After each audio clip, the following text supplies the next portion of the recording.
We're going to look at special testing of the knee, and what we're going to do now is we're going to look at the medial side of the knee.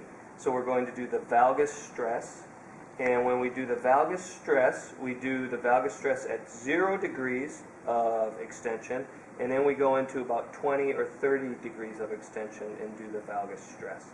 So remember, we're looking at the medial structures, integrity of the medial structures of the knee. So you can want to position yourself down at the distal leg, and then you can use your other hand at the knee as a fulcrum and kind of give a valgus stress. And you're looking at the integrity. You want to check the uninvolved side first, and then look at the involved side and compare. And then you want to move up to 20 to 30 degrees of flexion and do the same thing. The valgus stress. And then after you do the medial knee, you can look at the lateral structures of the knee by doing a varus stress. So a couple ways we can kind of switch around here.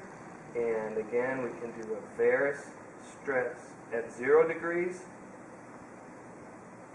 All right, and then we can come up to 30 degrees, 20 to 30 degrees, and do another varus stress.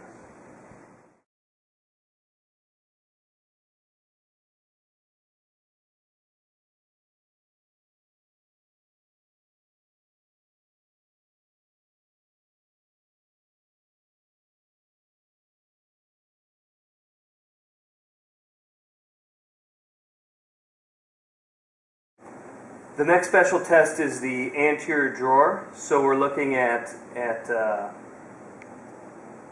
single direction, unidirectional instability anteriorly. Specifically, we'd focus on the anterior cruciate for this test. So single plane instability. So position the patient in 90 degrees of knee flexion, and then you can kind of sit on their foot to stabilize their foot. And then what you can do with your hands is just make sure their hamstrings are relaxed, because if their hamstrings are contracted or guarding, it's going to pull their tibia backwards, and we don't want them guarding. And then what you're going to do is give an anterior pull to test the integrity of the single plane anterior stability. And you want to do the uninvolved side first, and then followed by the involved side, and compare what you feel. The next test that you can do for anterior instability is the Lachman's test, and it can be performed a couple ways. One is you want to flex the knee about 20 to 30 degrees of flexion, so you can hold it. If it's a relatively manageable thigh, you can hold it with one hand, and then you can put your anterior force, again pulling out anteriorly, okay, this direction, to test the integrity of specifically the anterior cruciate, but there'll be some other structures.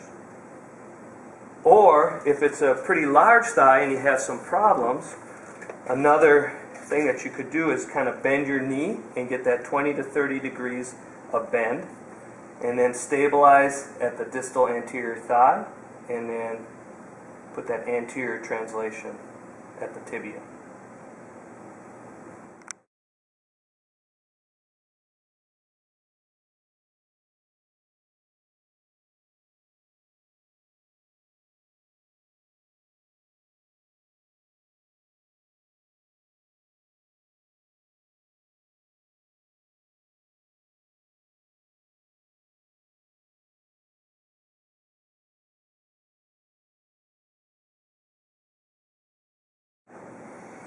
All right, the next special test we're going to do is single plane instability posteriorly. So specifically focusing on the posterior cruciate and then some other additional structures that you can read about in the book. Done very similar to the anterior drawer, all right, the posterior drawer, except now instead of translating anterior, you're going to translate posterior. So stabilizing by sitting on the foot, 90 degrees of flexion at the knee, and then pushing posteriorly on the proximal tibia. All right, and you don't want to be fooled. You want to make sure it's a posterior instability. Sometimes it can be a little tricky if it's anterior or posterior. So there's a couple other tests that you can do. The first one is the Godfrey 90-90 test. So what you want to do is just basically look at the uninvolved side first and then the involved. You want to position the hip in 90 degrees and then the knee in 90 degrees. And then just kind of hold the heel and then just kind of look at the tibial tubercle, all right, and make sure there's no drop in that tibial tubercle, no sag there. The other test that you can do is the posterior sag test. So with this test, hip is in 45 degrees of flexion, the knee is in 90 degrees of flexion, and again what you're doing is you're just seeing if the tibial tubercle is sagged or moves posteriorly. And you could kind of do it with both knees, just if you wanted to compare.